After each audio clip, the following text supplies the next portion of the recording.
You were born to win.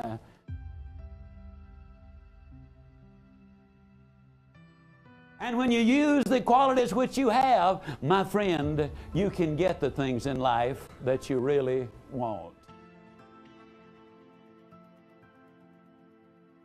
But I'd like to kind of share with you some ideas about what the real positive thinking is, what motivation is, what it will do, and what it won't do. Several years ago, I was on one of the national news programs. It was an absolutely magnificent experience. Man, I wish they'd show that sucker again. I sold a bunch of stuff. But the old boy that did the interview was really something else. He was so skeptical, he'd demand a bacteria count on the milk of human kindness.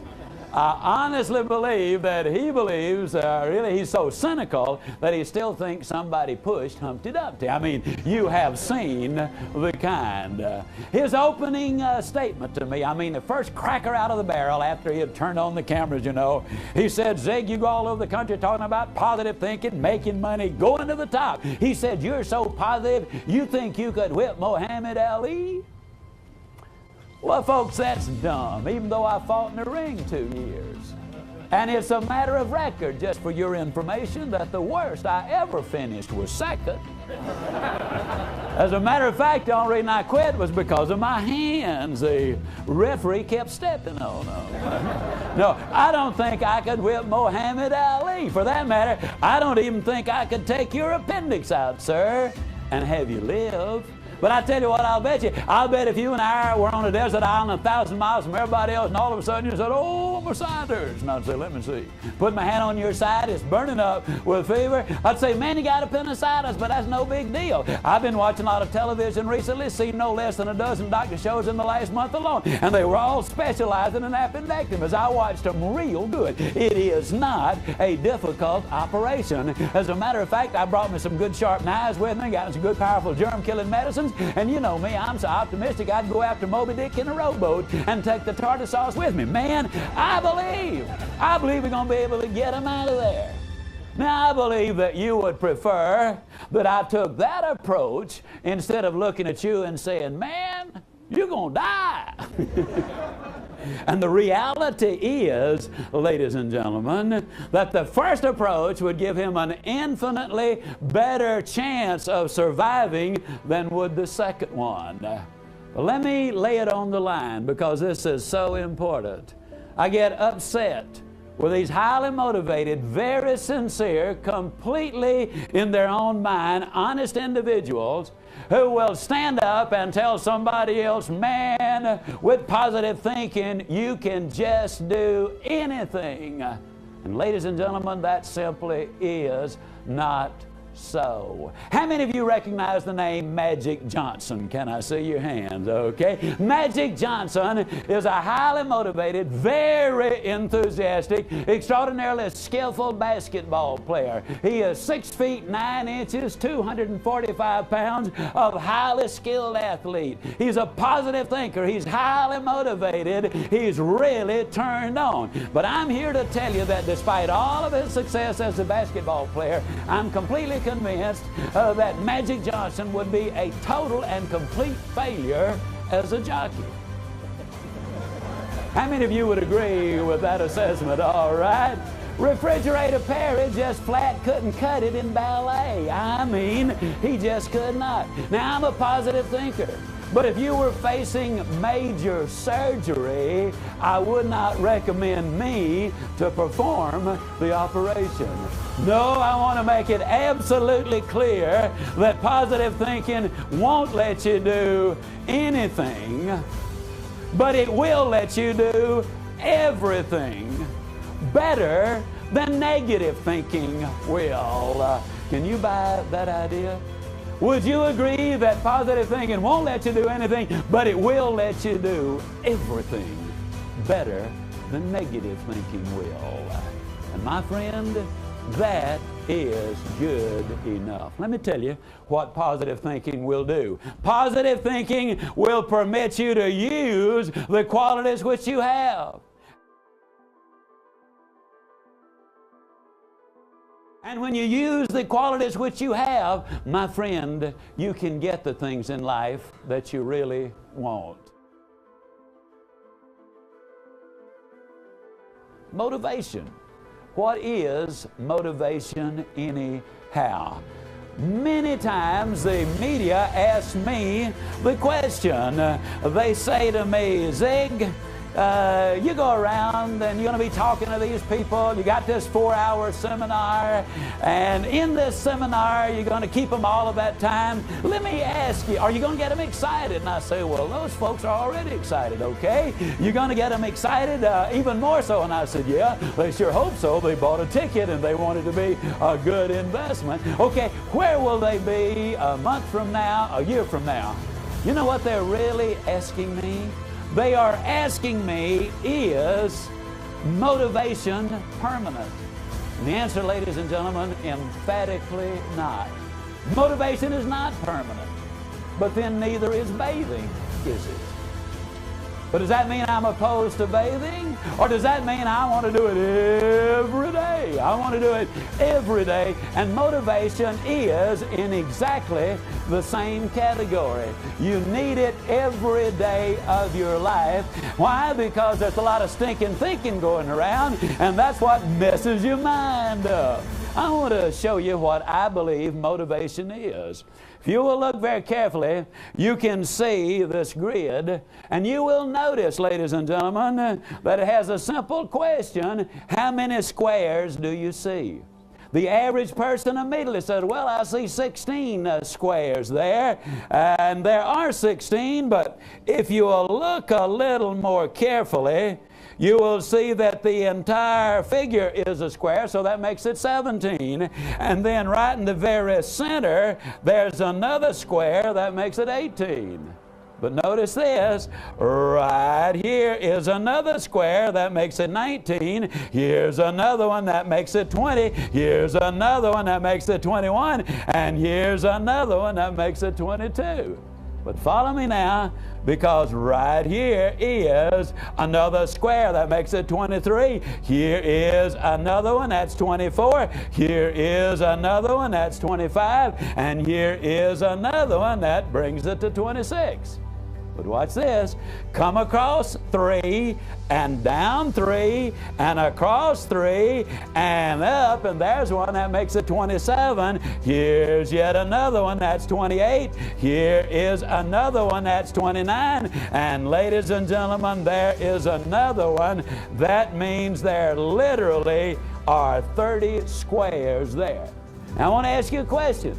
And I'm not trying to trick you with this, but I do tell folks I'm kind of like a cross-eyed discus thrower. I don't set any records, but man, I keep the crowd alert, okay? Here's the question. How many squares did I add after I drew the original figure? Anybody? 14, okay? Let me ask it in a different way. How many squares, Portland and Kansas City, did I add after I drew the original figure? None, did I? Absolutely none. All I did was say, here's one, here's one, here's one, here's one, here's one, here's one. I just identified what is there. What is motivation? To motivate is to draw out or to pull out. People ask me, Ziegler, I'm going to listen to you through that seminar. What am I going to get out of it? And I have to be honest and say, not much. But let me tell you, friend, this seminar is going to get a lot out of you. You see, what we've done thus far is we have identified the qualities which you have inside of you. And the purpose now in helping you recognize those qualities and begin to develop those qualities, that's when things begin to happen. Motivation. So many people think that people who are motivated are always jumping up and down and whooping and shouting and hollering. A few years ago, I was speaking in Washington, D.C. I spoke to the National Council of Parents for Drug-Free Youth. It was a wonderful organization. Mrs. Reagan was there.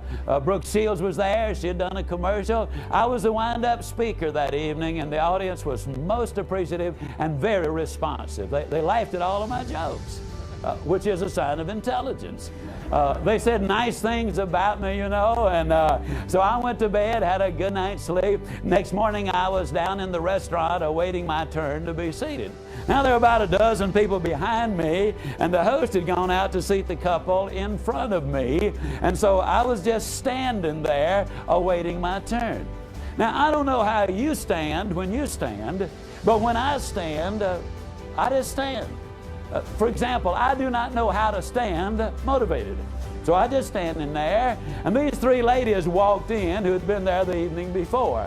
And when they were across the restaurant, they spotted me, and in whispers that you could only hear about 100, 150, 200 yards, one of them said, "There's our speaker from last night."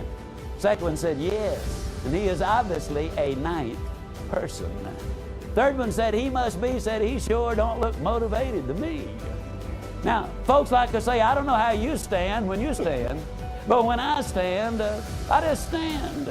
I don't know how to stand motivated. I don't know whether they expected me to be standing there looking out at everybody in the restaurant, you know, grinning from here to here, maybe waving at them at the same time and jumping up and down while I'm doing it. That's motivation.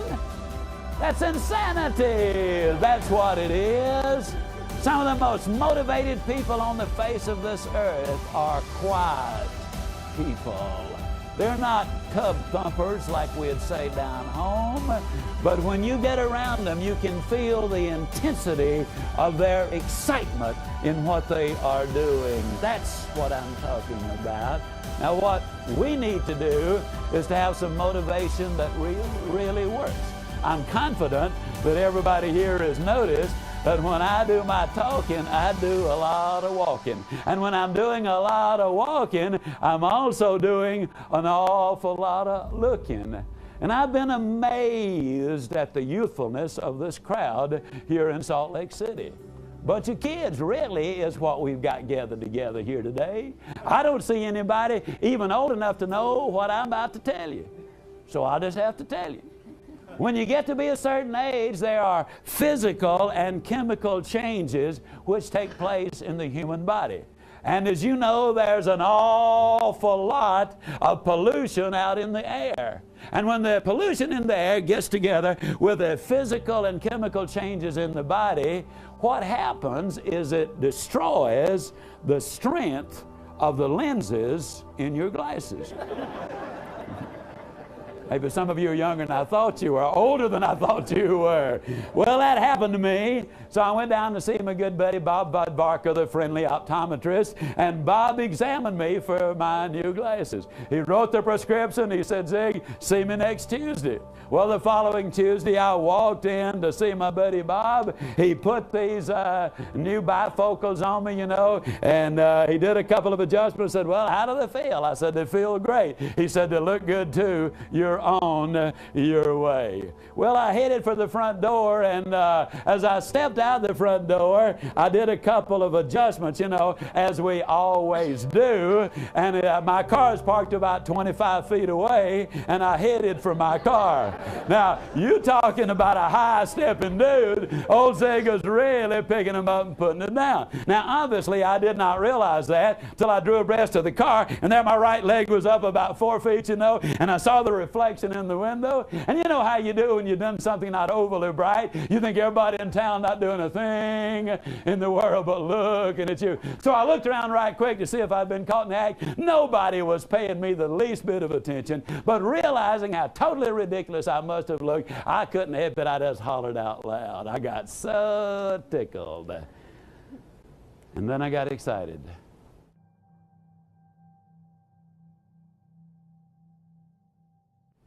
Because though I've been doing this for many, many years, that day for the first time I clearly understood the role that I play in America today.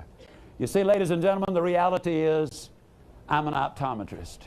And what I do is I go all over this land fitting people with new glasses.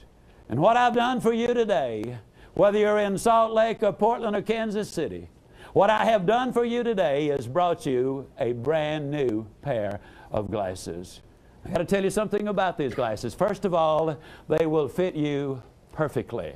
Second, they're absolutely not rose-colored. I will repeat what I've said a number of times, and that simply is that life is tough. But when you're tough on yourself, life can be enormously rewarding to you. But you got to be before you can do, and you got to do before you can have. Life demands first, and then it rewards you lavishly. These glasses, the second thing I'll tell you about them, they won't improve your sight one iota. If you've got good sight now, you'll have good sight afterwards. If you don't have good sight now, you'll have no improvement in your sight. But let me tell you the most important things these glasses will do. They will dramatically improve your vision. Helen Keller was asked the question, what would be worse than being blind? Without any hesitation, Helen Keller said it would be infinitely worse to have eyes but no vision than the other way around. The prophet of old said, my people perish for lack of a vision. What these glasses will do is they will permit you to see things right in front of you that you have been overlooking all of your life. Forbes magazine did a study, or reported on a study. And in this they revealed that entrepreneurs invariably, in an incredibly high percentage of the cases, make their money after they have moved to a new location. Now wait a minute. Don't start packing your bag yet. What they discovered was this. Many of those people made their money when they moved from Salt Lake City to Portland. But others made their money when they moved from Portland to Salt Lake City. Some made their money when they moved from Kansas City to Chicago, but others made their money when they moved from Chicago to Kansas City. What they discovered was very simple. The location really is not the point. Opportunity, ladies and gentlemen, is where you are. Calvin Hunt, good friend of mine down in Victoria, Texas. Calvin is in the life insurance business. In 1982, you know, in the insurance industry, they had a recession. As most of you know, the media has accurately predicted 28 of the last 2 recessions. Well, Calvin Hunt said to me, Zig, in the insurance business today, when we have a recession, our business drops about 10%. I mean, it goes down that much. But 50% of all of the agents either quit or quit trying. Now he said, Zig, if you got 90% as much business and 50% as much competition, then doesn't it figure that your business ought to at least double? And I said, Calvin, that's the way I see it. He said, that's the way I see it too. That's exactly what happened. Now the side note is this. He sells insurance contracts where the premiums are $100,000, $200,000, $300,000 a year. The point I'm trying to make is the business is right here in front of us. Opportunity is right where you are, ladies and gentlemen. It is not in some faraway place with those strange sounding names. It is right here. And most people simply overlook it. Let me give you a very simple example of what I'm talking about. If you wear a wristwatch, whether you are in Portland or Salt Lake or Kansas City or wherever you are, if you wear a wristwatch, would you just hold up your hands, please? Now, do not look at your watch. Don't look at it. But did you know that the average American looks at his wristwatch 300 times a day? Oh, I didn't believe it either. They told me that. I said, that's the dumbest thing I ever heard a grown man say. Why? If you looked at your wristwatch 300 times a day, why, all you'd be doing is look, man, get out. You'd never have time to do any work. Then one day I broke the band on my watch. The next 2 days, that watch was in my pocket. And for the next 2 days, I bet you I looked at that sucker how many of you know exactly what I'm talking about? Ever had that experience? You bet you. You will look at it 300 times a day. Now, sometimes in your spare time, when you've got nothing else to do, I want you to just kind of figure up what 300 times a day for a year is. It will blow your mind the thousands of times you looked at your watch, but I bet you still don't know what's there. I'm going to ask you 3 questions. Now, don't try to sneak a peek at your watch now. One more time is not going to hurt, not going to help you a bit. If thousands won't do it, one more is not going to help. I want to ask you 3 questions about your watch. Do not answer them out loud, and please don't turn to your next door neighbor and tell them what the answer is. You're going to get your chance in just a second. Question number 1, does your wristwatch have regular numerals or Roman numerals? How many of you just missed the first one? Can I see your hands? Come on now, be honest with me. All right. Question number 2. Does it have numerals at all? Or are they slashes or dots or blanks or emblems or a combination of all of them? Now, question number 3 is the tough one. And the reason it is so tough is simply because it has 4 parts. And for the benefit of our educators, they are not multiple choice. First part of the question, what's at the 12 o'clock slot? Think it through. What's at the 3 o'clock slot? What's at the 6 o'clock slot? And what's at the 9 o'clock slot? Now that you've thought those answers through, I want you to carefully, as a matter of fact, maybe for the first time since you have owned your watch, I want you to very carefully look at your watch.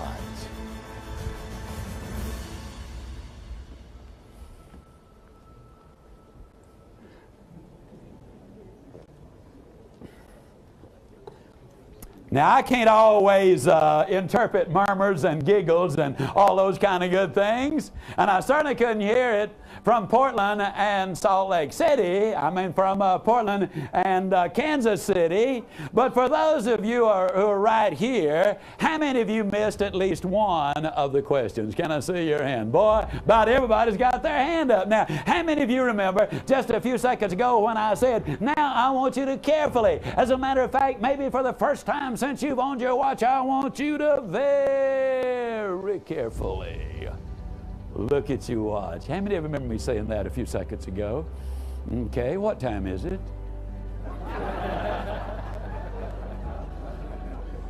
Truth is, ladies and gentlemen, we have eyes to see, but see not.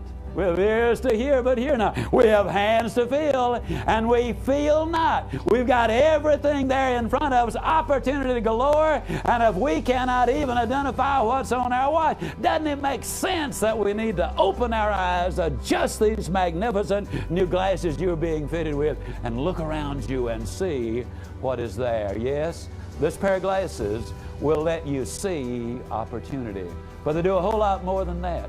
This pair of glasses, ladies and gentlemen, will give you the proper look at other people. And the reason that is so tremendously important is because we have more happiness or more misery because of relationships than any other single factor. Good relationships bring happiness, poor relationships bring incredible misery.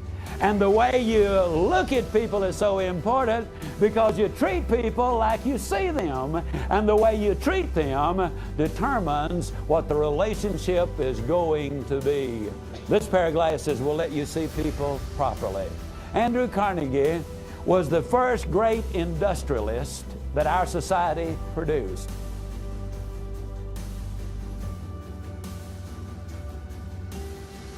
At one time, he had 43 millionaires working for him. This was over 100 years ago. Now, 100 years ago, a millionaire was somebody with money. I mean, they were flat rich. A reporter heard of this phenomenal fact. He went to Mr. Carnegie and he said, Mr. Carnegie, how on earth did you manage to hire 43 millionaires? And Andrew Carnegie said, well, when I hired them, none of them were millionaires. then the obvious question comes forth, and that question is, what on earth did you do to develop them to the degree that they became so valuable to you that you were able to pay them enough money that they became millionaires? And Andrew Carnegie taught us one of the most tremendous lessons that you will ever hear when he taught us this. He said, you develop people in precisely the same way you mine gold. When you go in a gold mine to mine the gold, you will move tons of dirt to find an ounce of gold. But you don't go in there looking for the dirt. You go in there looking for the gold. What a tremendous lesson there is in that. You see, ladies and gentlemen, I'm convinced that you were born to win. But in order to be the winner you were born to be, you got to plan to win, you got to prepare to win, and you got to expect to win. And what this pair of glasses will do, it will be to help you become the winner you were born to be, and work with and develop others and help them to become winners as well. About a year ago, University of Pittsburgh released a study. And in this study, which incidentally was published all over our country, it was published in the Dallas papers, and the local paper called me and they said, are you familiar with the Pittsburgh study? And I said, as a matter of fact, I am. It's not a new study. It's been done a dozen different times. They said, well, what do you think about it? And I said, well, of course, it's accurate. They said, you mean you believe it? I said, of course I believe it, because it's happened so many times. It's got to be true. What the study showed was that in the business world, tall men and women do better than short men and women. Now, before any of you short folks start throwing rotten fruit at me, give me a chance to explain what I'm going to. Well, let me ask you the question to begin with.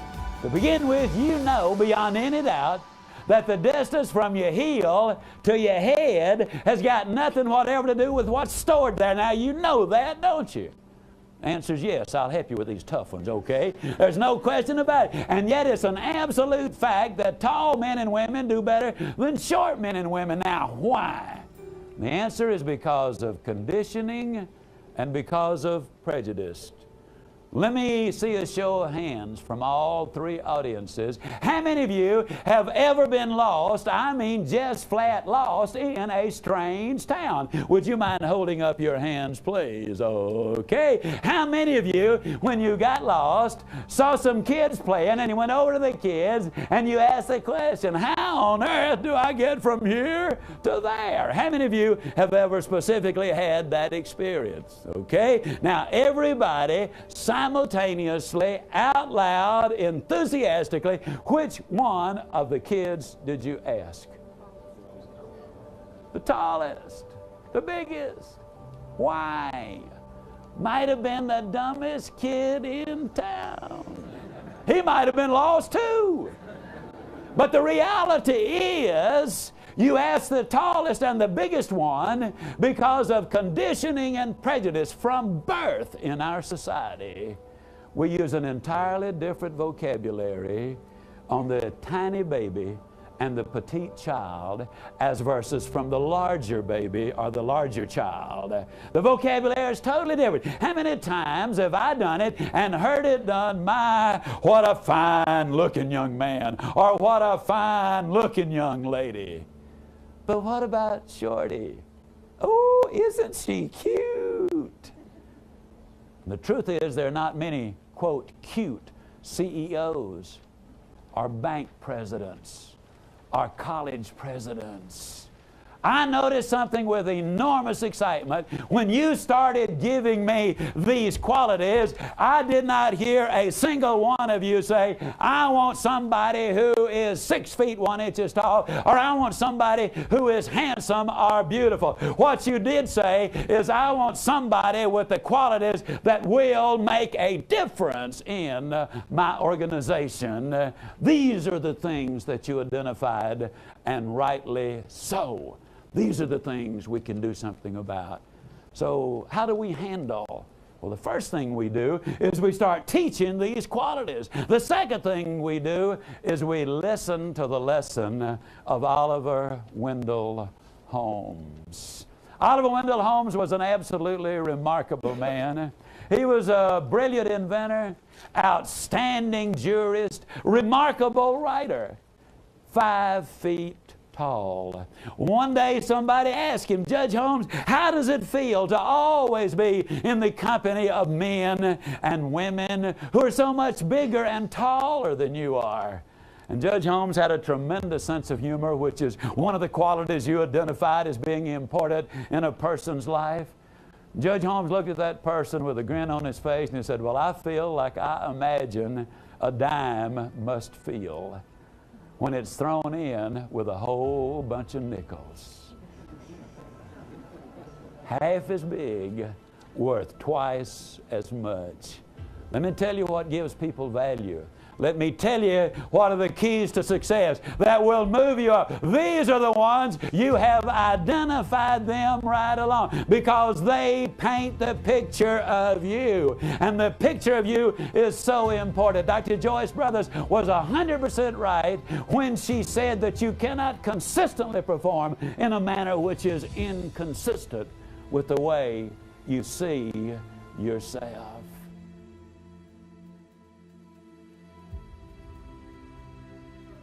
Ben Hooper could tell you about that. When Ben was born many, many years ago, he was really in a difficult situation.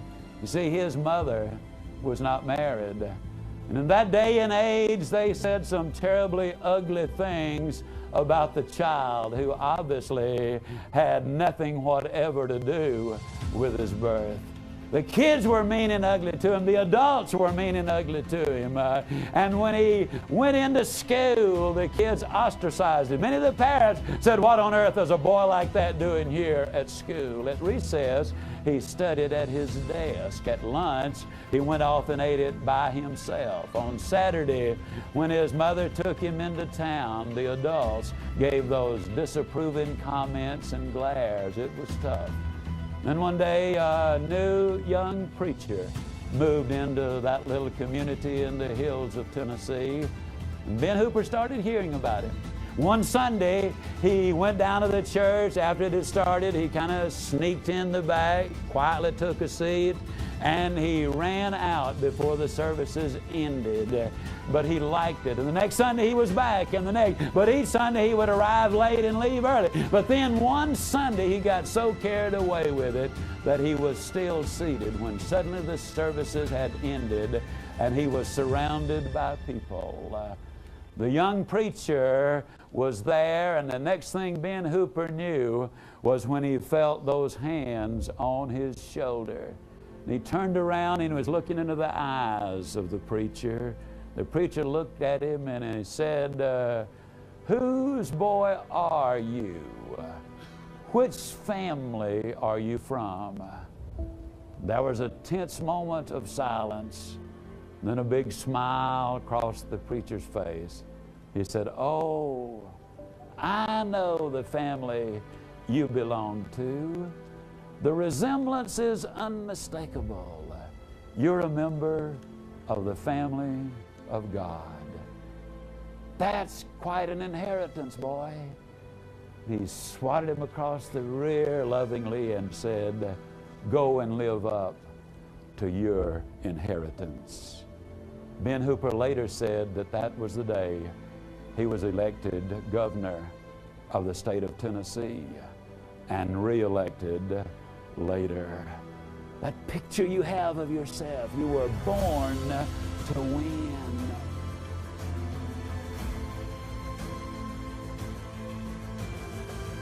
Not who the parents are, but what you do yourself in recognizing what you've got. Emerson was 100% right when he said that what lies behind you and what lies before you pales in significance when compared to what lies within you. St. Augustine in 399 A.D. expressed it this way, and I paraphrase him. He said, man travels hundreds of miles to gaze at the broad expanse of the ocean. He looks with awe at the heavens above. He looks in amazement and wonderment at the fields and the mountains and the rivers and the streams. And then he passes himself by without a thought. God's most amazing creation.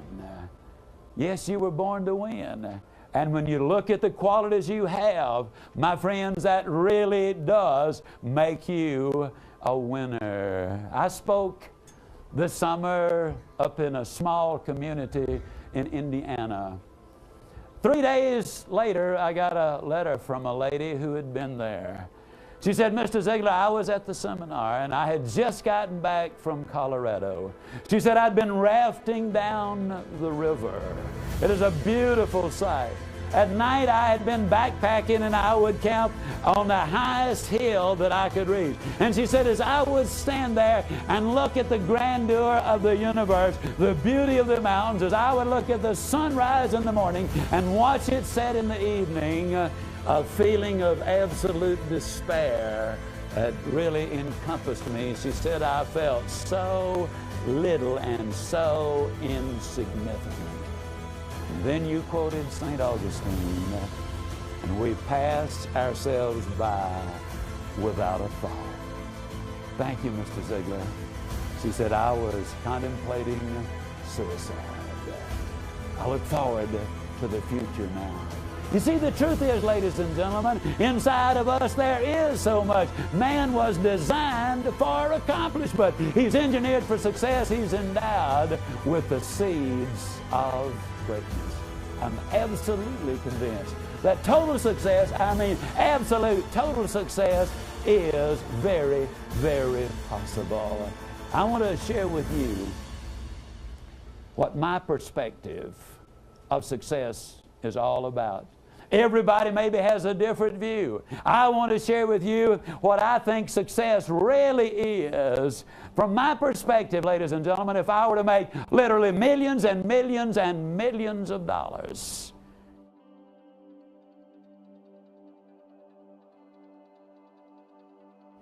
but in the process destroy my integrity and destroy my health, then I would have paid a price which would be unacceptably high. There would be no way I would be willing to do it. If I were to go all the way to the top, become the best in the whole world in this profession, and then one day have one of my children come to me, I have 4 grown children, had one of my children come to me and said, you know, Dad, it would have meant so much to me when I was a youngster growing up if I ever could have known you as my father. Had you ever been there in the morning, Dad, give me a little pep talk as you've given so many other people those pep talks when I had to go off and face a tough day at school, maybe a bully, maybe a tough test. Maybe my boyfriend and I had been having difficulty. If you'd ever been there at night, Dad, maybe to hug away some of my hurts and kiss away some of my tears, put me in bed, tell me some of the stories you tell people all over the world, give me some of the advice you've given to other people. Maybe, Dad, had you been there, maybe my life would not have been the series of tragedies which it has. Folks, if that happened to me, I'd be one more broken-hearted daddy, because like most parents, I deeply love my children. I'm just so grateful that I was able to dedicate raising positive kids in a negative world to my 4 as being the most positive kids that I know anywhere. I could have added, and the most morally sound. I add that simply because, according to my friend Fred Smith, one of the most brilliant men I've ever known in my life, Fred says that all great failures are moral failures. Ask Pete Rose. Ask Ivan Boesky. Ask Richard Nixon. Ask Jimmy Baker. Moral values, moral qualities. Those are the things that I noticed that you identified repeatedly when we were talking about the people who want to be successful. These are the qualities which we need to develop. And in my drive for fame and fortune, had I ruptured the relationship with that beautiful redhead whom God gave me over 43 years ago, I'd be the most miserable human being you've ever seen. Because I'll confess to you that after 43 years, not only do I deeply love my wife, not only is she by far the most important person on the face of this earth to me, but the reality is I've just plain got a crush on that redhead.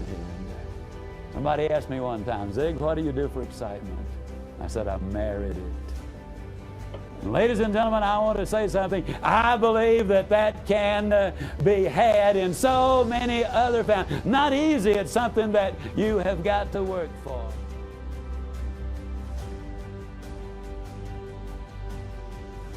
Earlier on in the seminar, I mentioned that at age 45, I was broke and in debt. And that's absolutely the truth. We'd been married 27 years before I was ever able to give my wife financial security. Now, that doesn't mean we were broke all of the time during those 27 years, but it does mean there were an awful lot of down times. There was one period, for example, of 5 years when I was in 17 different businesses. I truly was a wandering generality. I got involved in every get-rich-quick scheme that came down the road. I finally got so broke, I just flat had to go to work. But during all of those years, not once did the redhead ever say, honey, if we just had a little more money, here's what we could do. It was always, you can do it. Tomorrow is going to be better. Ladies, I cannot begin to tell you what it meant to me to have every day of my life a cheerleader saying, you can do it, cheering me on every day and praying me on every night. And gentlemen, there's no way I can describe to you what it will mean to your marriage, what it will mean to your relationship, what it will mean to your wife for you to get in her corner, to become her cheerleader, cheering her on, encouraging her, believing in her, supporting her, giving her that positive input and encouragement that will make such a dramatic difference. Yes, indeed. The beautiful thing about this pair of glasses is the fact that it will let you see your mate in the proper perspective. And fellas, I can just say this without any hesitation. When you treat your wife like a thoroughbred, you'll never end up with a nag. And ladies, I can say this to you, that when you treat your husband like a champ, you will never end up with a chump. But I also will say this to you, that you got to see them like a champ, you got to see them like a thoroughbred before you treat them that way, and that's the purpose of this pair of glasses. Now, how are you going to do all of those things? I'm going to give you one step right now that I will say to you without any fear of error, that if you will do this, and it will take you about 5 minutes a day, that within 30 days you will begin to experience a dramatic difference in every single aspect of your life. Remember, we want to be happy and healthy and reasonably prosperous and secure. We want to have friends and peace of mind, and if we have a family, we want good family relationships. This one simple step, which will take you about 5 minutes a day, will make a difference. Here's what I want you to do. Tonight when you get home, I want you to take the list of qualities which you have written down. And you can add a number of other qualities which you also have. But take these qualities and write them, print them, so that you can read them easily, or type them on a 3x5 card. And if you are other people conscious, A lot of people say, well, I'm self-conscious, but you can do this without any trouble when you're by yourself. It's only when other people are involved, when somebody else is around, that you get a little self-conscious about it. So you're not self-conscious, you are other people conscious, okay? Get in a separate room by yourself, close the door, get right in front of the mirror, take that list of qualities, stand up absolutely straight, square those shoulders away, stick your chest out, and first person present tense, you simply say, I, James Smith, am a person with total integrity. I'm absolutely dependable. I am completely honest. I'm wonderfully enthusiastic. I have extraordinarily good judgment. I'm highly motivated. Go right down the list and claim every last one of those qualities. Then when you get to the bottom one, you say long-suffering, and then you say, these are the qualities of the winner I was born to be. Tonight is going to be a magnificent night, and tomorrow is going to be a marvelous, marvelous day. Now, what you'll discover almost immediately is you'll sleep better. And you will dream an entirely different dream. The last thing going into your subconscious is there. Then the next morning, just before you go to work, you get back in front of that mirror and you repeat the process. You stand up straight, you square those shoulders, you stick your chest out, you look yourself in the eye, and you say, I, John Jones, am a man of complete integrity. You go down the entire list, claiming them firmly, enthusiastically, looking yourself, this is so important, looking yourself right in the eye, and with enthusiasm you make those claims. I will tell you, within a month, and probably within a week, you will start to see a difference in you.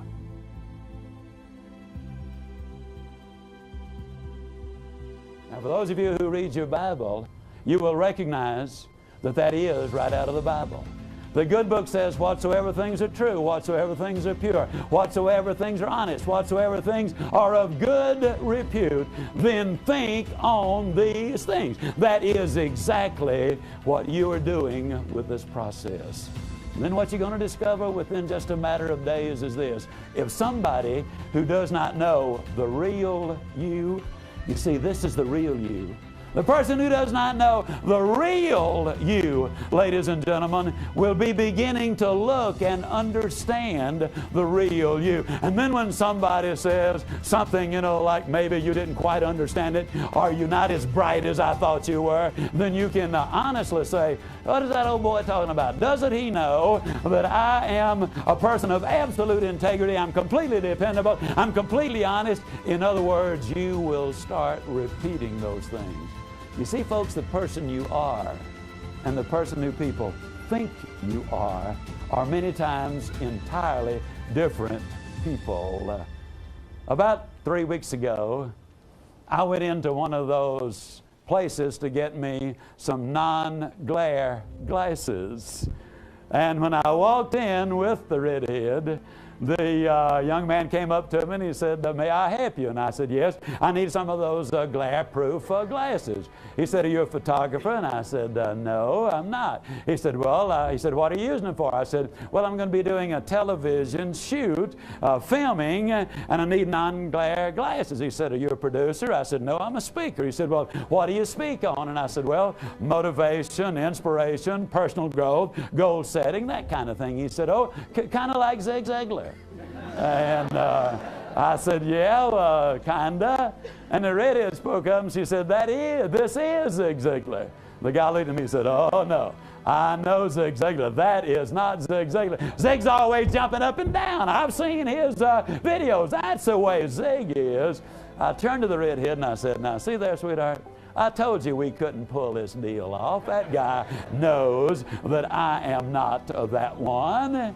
And the guy said, no way. I said, he probably expected some old codger, 50 or 60 years old. Then this young fella comes walking in, and he knows beyond any doubt that I'm not Zig. Well, when I got ready to pay the bill, he said, now, what's the name? And I said, you spell it Z-I-G-L-A-R. He said, you are Zig Ziglar. And I said, yeah, have been a long time.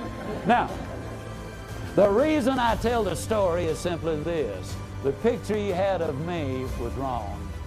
The picture that a lot of people have of you, including the picture you have of you, is wrong. We're bringing you into focus. We're letting you look at the real you. And the real you is absolutely incredible. December, I was over in Atlanta, Georgia. When the seminar was over, a lady seated in the second row along with her husband came up to me. She said, Mr. Ziglar, my name is Jan McBaron. This is my husband, Duke. I'm the one who wrote you the letter. And I said, yes, Jan, it's a delight to meet you. She said, I just wanted to elaborate on what I said in the letter. She said, like you, I weighed well over 200 pounds for a long time. And as you can see, I am no longer overweight. And obviously it was true, she was not. She said, unlike you, I smoked from 2 to 3 packs of cigarettes a day, and I no longer smoke. She said, I really drank a little too much, and I no longer drank. My self-image was absolutely at rock bottom. I'd been a nurse for 8 years, and I love being a nurse. But I started hearing you when you said, if you don't like who you are and where you are, don't worry about it. You're not stuck with who you are and where you are. You can grow, you can change. I heard you when you said it would be tough, but that the rewards would be absolutely magnificent. I heard you say that when you're tough on yourself, life is going to be wonderfully better to you. I heard you when you quoted Dr. Joyce Brothers that you cannot consistently perform in a manner which is inconsistent with the way you see yourself. I heard you when you said that repetition is the mother of learning, the father of action, and the architect of accomplishment. I listened carefully. Let me reintroduce myself, Mr. Ziglar. I'm Jan McBaron, MD. I'm one of 6 women in America who has their specialty in bariatrics, weight management, weight control. She said, I worked my way through medical school as a full-time nurse. And oh yeah, Mr. Ziglar, I like me lots better. Thank you very much.